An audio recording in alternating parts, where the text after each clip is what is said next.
Okay, this is now the 5 Minute Tarot for, I think it's the 5th or the 6th of October 2017. And I'm saying it's 5 Minute Tarot, but today's going to be an awful lot longer. Mainly because I want to talk about how you can get your life back. And it's going to take more than 5 minutes. So you can always stop and come back.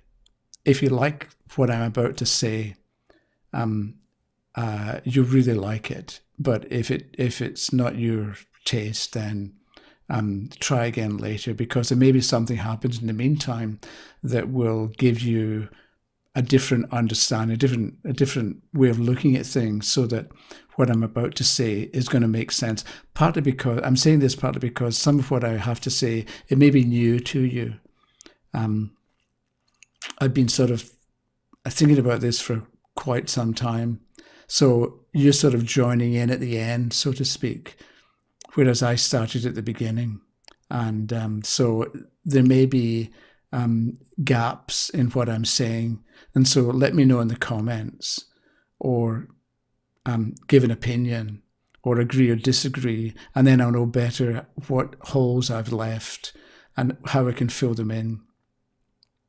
And this video partly is for Cheryl, who lives in England, and she asked me a question about 2.5 years ago now, I think, to do with Thomas Troward, that I've mentioned before. So sorry, Cheryl, it's taken me this long, but this, I think, is the answer to your question, even though I've forgotten what the question was, but it kind of relates. So I've also got some an outline on the screen in front of me, so I may look off to it now and again, just to remind myself about the order in which I would want to present the information. So I want to tell you first about a science. I had this idea a long time ago of writing a science fiction story. And so what it was going to be set in the future, and there was going to be this intergalactic conference, and there was going to be a speaker who had been on this distant planet, and he had found some relics and artifacts and some documents, and he and his team had found a bunch of documents, and they'd managed to interpret the language and put together a whole history of what happened on that planet, how they lived, how they died, what happened, and so on, all based on the documents that they got. And it was going to be in a book or a magazine, and you would turn the page, and so the introduction would be about what the findings were. And without further ado, here is the speaker, and you would turn the page and you would get this. And as you can see from the JPEG on screen, it's sheet music. So I'm giving you this because we know it's sheet music, but the aliens didn't know it was sheet music. So they took something and they thought they knew what they were doing, and they managed to put all this information together. But I think I wanted to show you this, or tell you this, because I think it shows that there's what seems to be going on, and there's what's really going on. What seems to be going on is these documents from a deserted planet, and it seems to give their history, but we know that what's really going on is they found some sheets of music and they did something creative with it. So there's what seems to be going on and what's really going on. And then at the same time, it occurred to me that experts will tell you things, or they'll tell you stuff, and it sounds good, but experts may be seeing what they want to see. So I think it's up to us, or if we want to, we can make sure that what they say, what the experts say, what they tell us makes sense, rather than just believe what we're told.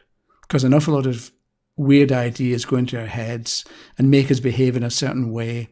And we think they're logical and they make an awful lot of sense, but we've never examined them. We just believed what somebody told us. So you may find yourself in the position of the aliens, reading or hearing about this ancient dead civilization, but it's based on music scores rather than actual reality. Okay, so I'm saying there's what appears to be going on and what's really going on, and sometimes the appearance and the reality are the same, so we don't have a problem. But sometimes, and I'm thinking most of the time, what appears to be going on and what's really going on are not in any way, they're not really the same. And an example of that from behavior that you probably will recognize or you can identify is somebody complains that their partner is always late, or somebody has got some complaint about somebody else. But the person who says, my partner's always late, often they don't realize that the problem is with them, that the other one is always late and the partner's sometimes late, because everybody's late sometimes. But the partner focuses on it, or the person focuses on it and doesn't recognize that they're the one who's got the problem with being on time. But we tend to see our own problems, our own faults, or what we call faults, in other people. And we get, upset. But getting upset is good, I'd like to point out, because it alerts us, if it can alert us, that something is out of whack, that our picture of ourselves isn't quite accurate. So we need to, or it's a good idea to focus on us and figure out what's going on, rather than just blame the other person or see what's in the other person. So turn the focus on you at times like that. Okay. At this point, I need to tell you about Bobby Grassam.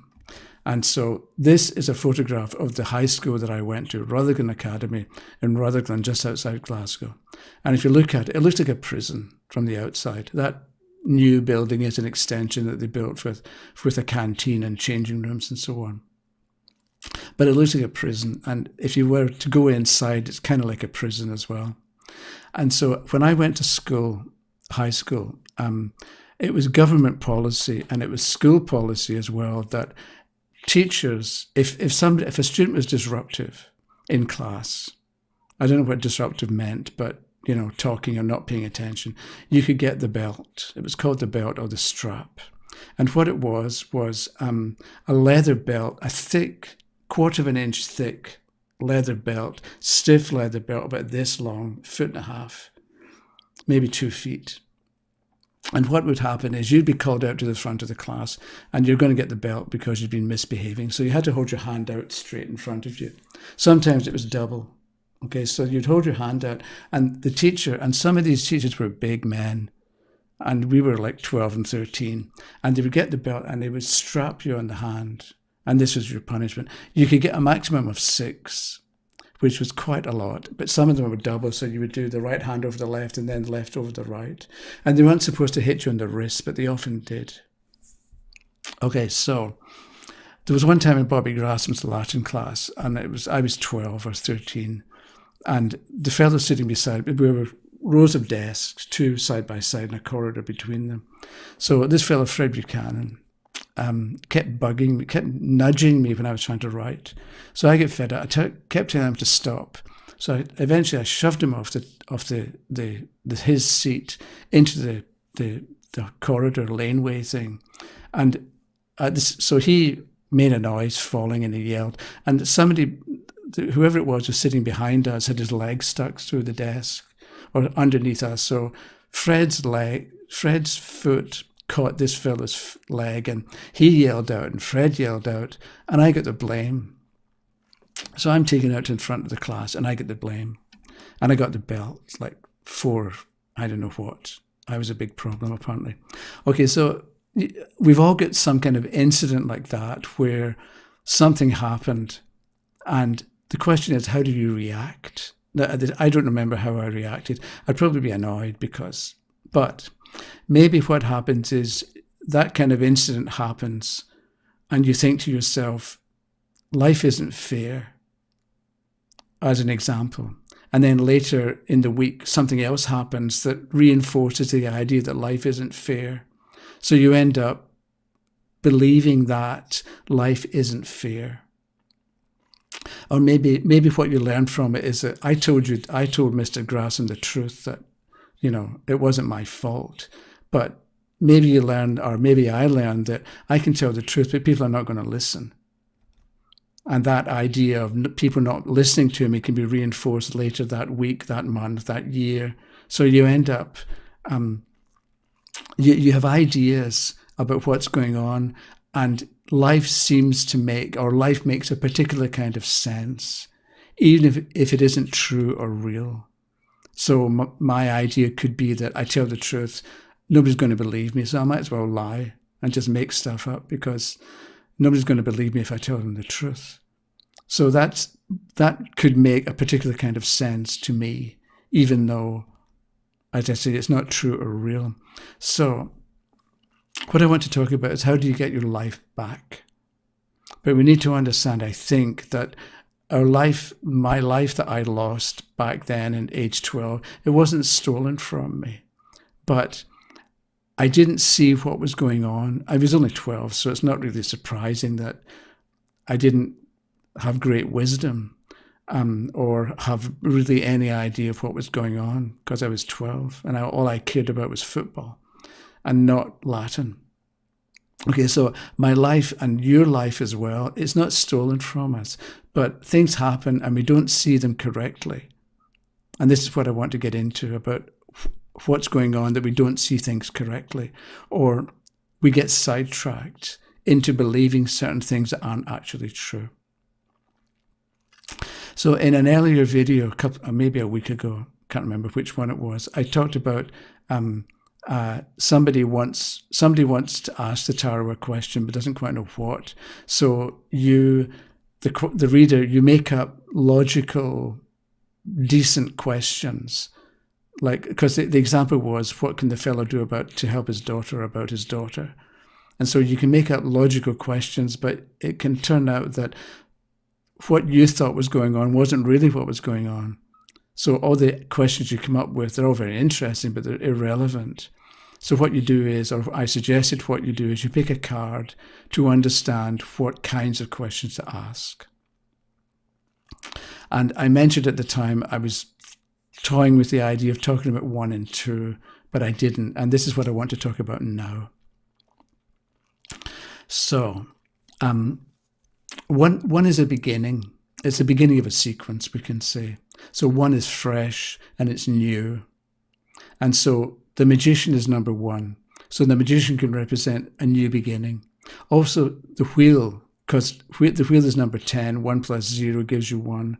So the wheel in its own way is a new beginning. And so is the sun card number 19, because 1 and 9 is 10 and 1 plus 0 is 1. So they're all in their own way cards of beginning. And that's what we can take number 1 as representing. It's a new start. But, and this is the point, 1 can also represent, and has always been understood to also represent unity, right? Unity, it's all together. 1 represents everything, it's all. There's nothing outside everything. There's nothing outside the number 1. And because 1 is everything, we're within it, because 1 is all, 1 is everything.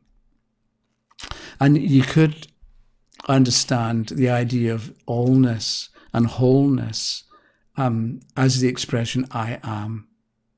Because I am is, if you say to yourself, I am, you just are.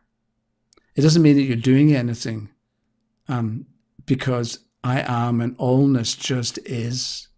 It's everything. It includes everything. Allness does.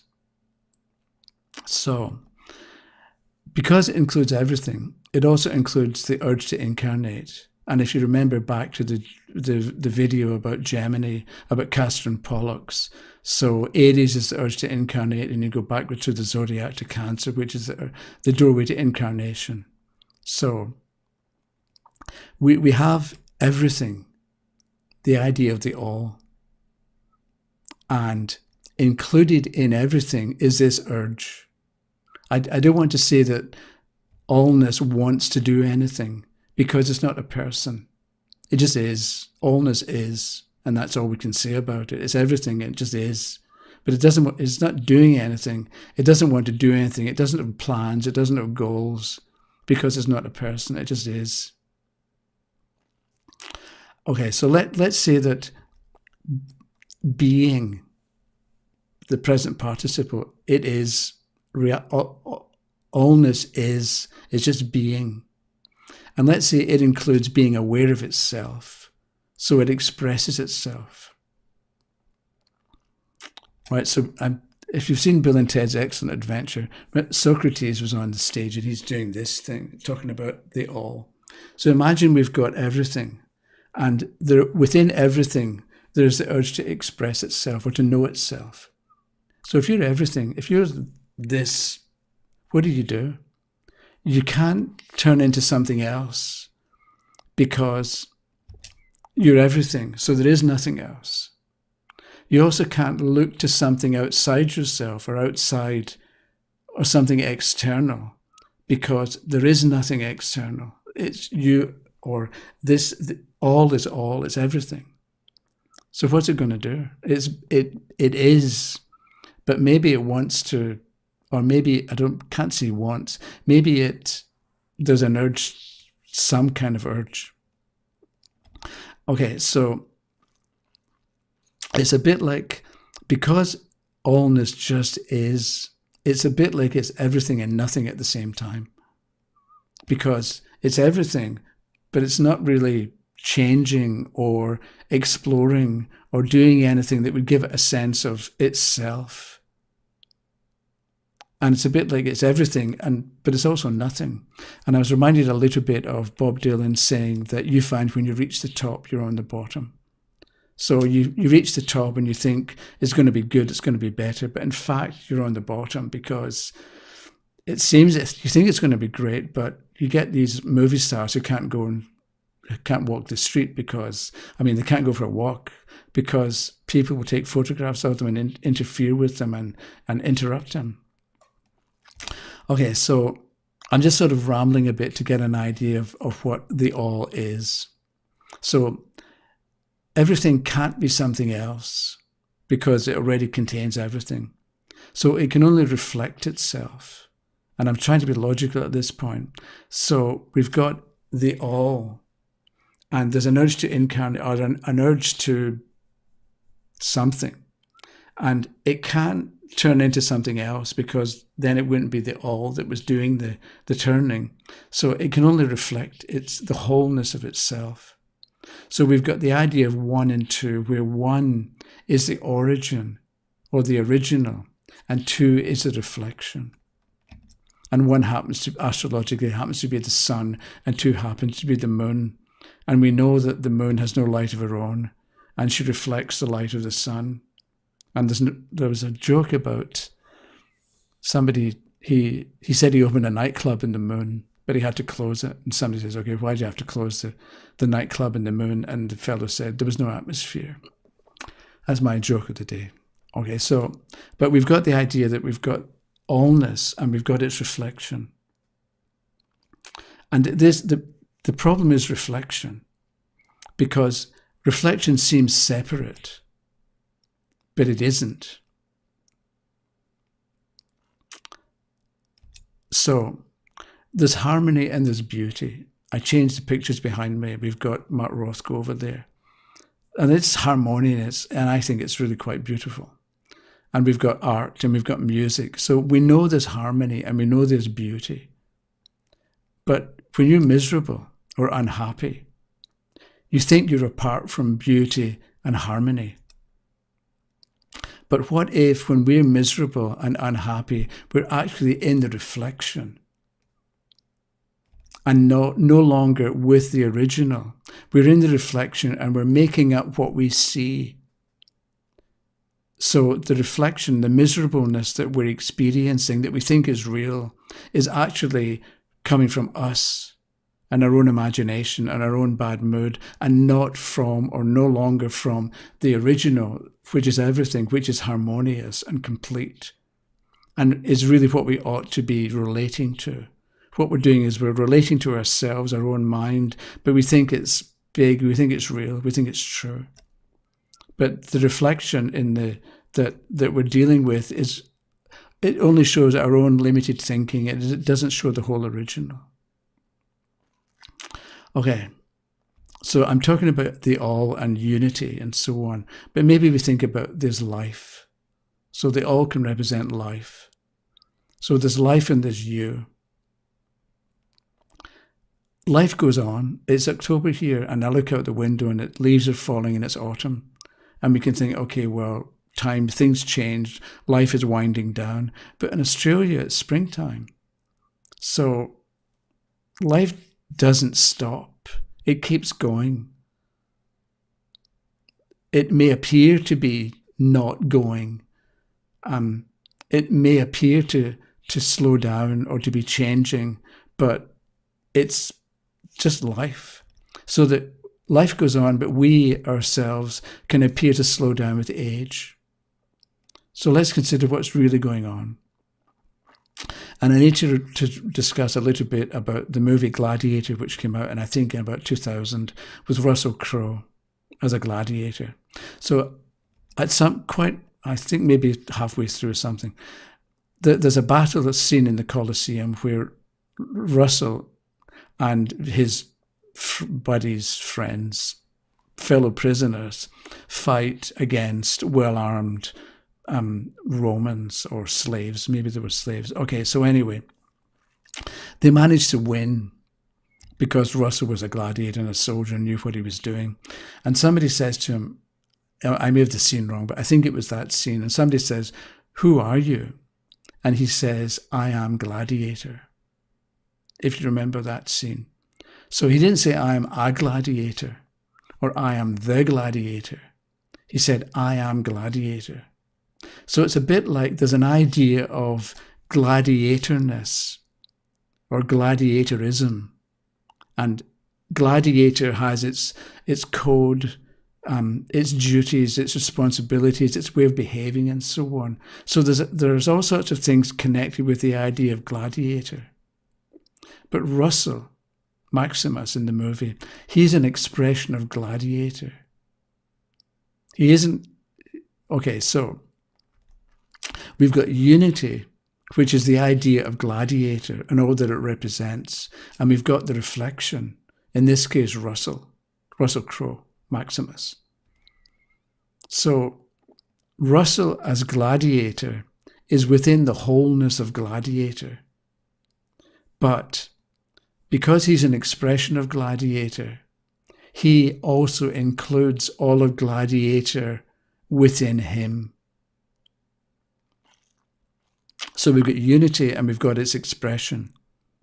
But the expression, it exists within unity, but it also includes everything about unity within it.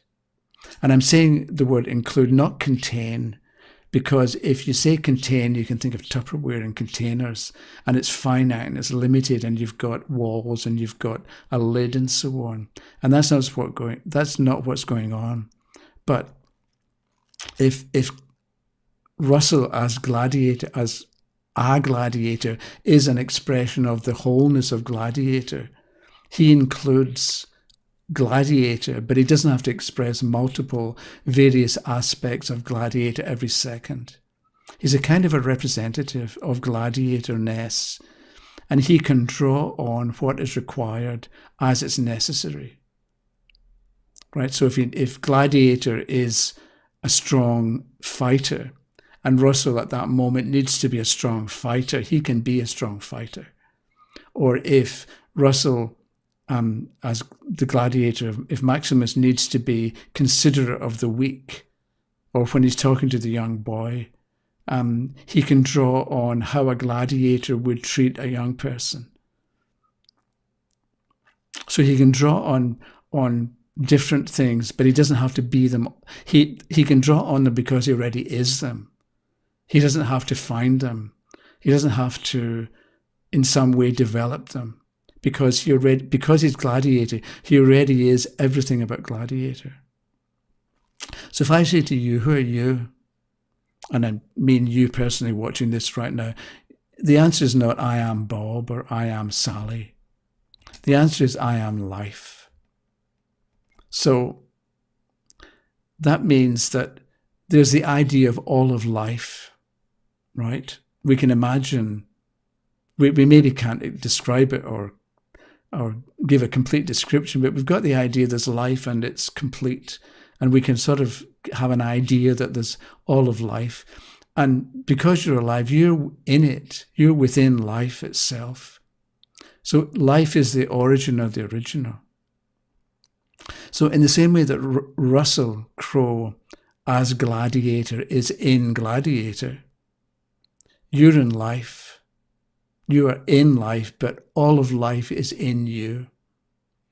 And this means that what life can do, you can do. What life does, you do. Life has no beginning and no end. You don't have a beginning or an end either. And then there's a line in from Ian Malcolm in Jurassic Park where he's flirting with Laura Dern in the car with the water that he drips onto his hand, and it goes different ways. And he says at one point, life will find a way. And the point is, you, right now, you will find a way too, because you're in life, but you're all of life is within you. So what I'm saying is we can, if we want to, we can work with the origin or the original and not so much with the reflection. Because Eastern philosophies talk about this world, this life, this world being a world of Maya or illusion.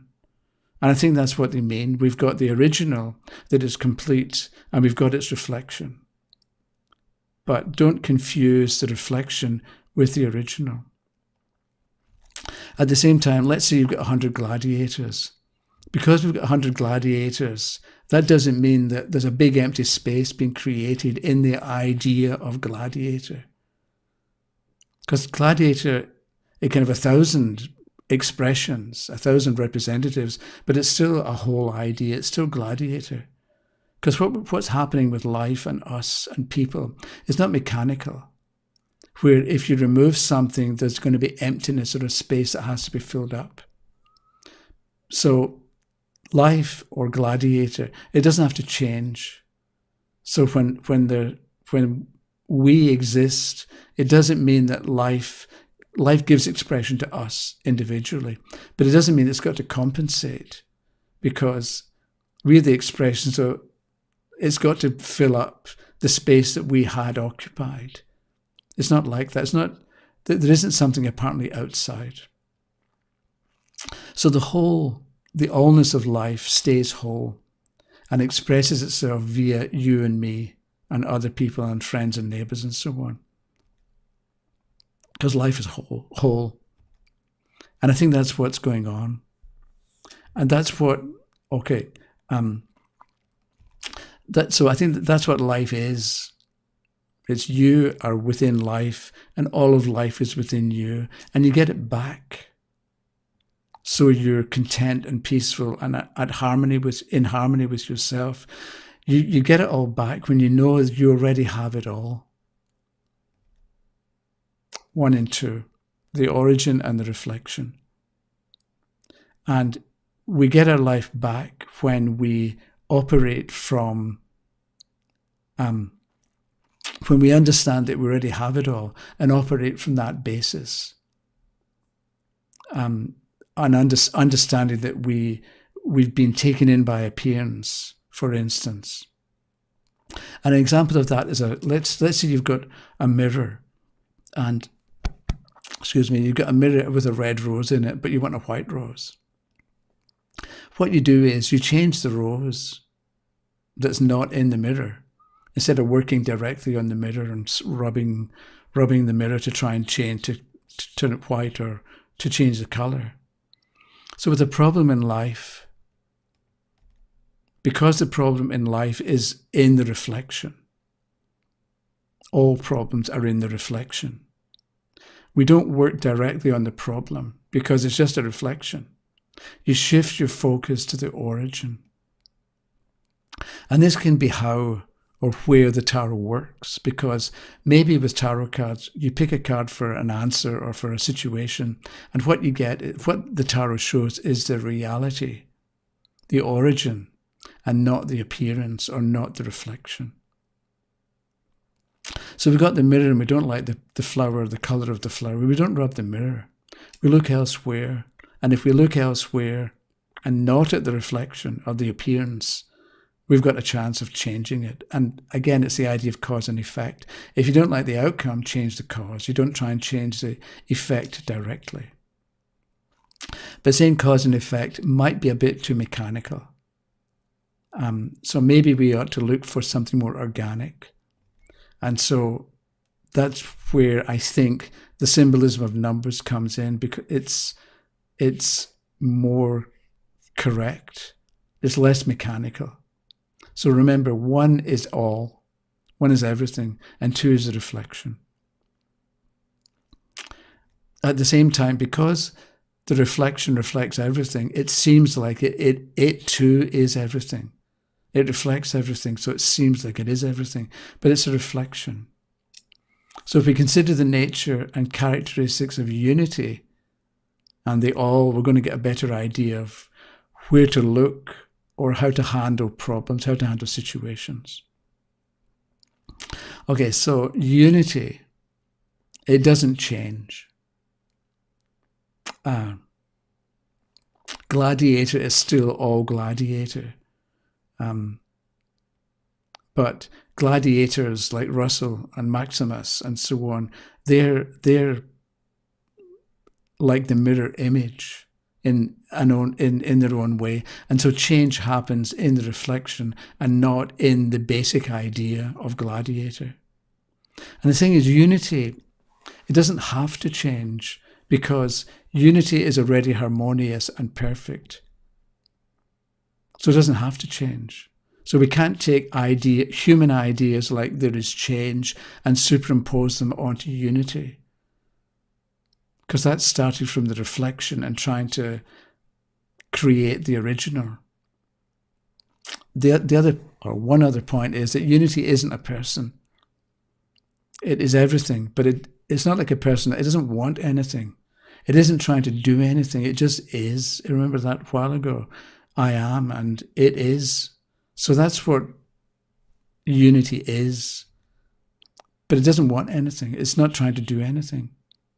So the first movement, if there is going to be movement, is reflection of itself. But in our daily life, we're dealing with expressions of life and not with all life, even though we sort of are dealing with all of life, but we have to get it straight.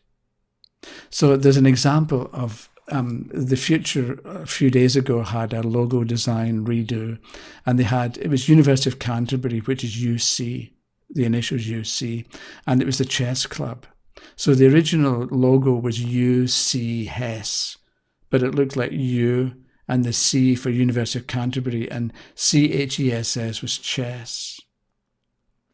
So you could see what they were trying to do, that it was a double meaning kind of thing, or there was more. You could look at it two ways. And in the same way, there's unity and reflection. And so we can look at the reflection and think it's all of life, but we have to remember not to lose sight of the origin. And see ourselves as life expressed, and not from the human point of view that is kind of taken in by the appearance or taken in by the reflection and misunderstanding the reflection. So a while ago I did a video about Castor and Pollux. I mentioned this a few minutes ago. So Castor and Pollux, one was mortal and one was immortal. And I think, so Aries is the urge to incarnate. You incarnate through Cancer, but you don't know anything yet about Gemini and Taurus. So we get to choose if we're going to take the changing human point of view, which is Castor, who sees the reflection and thinks it's real, or whether we're going to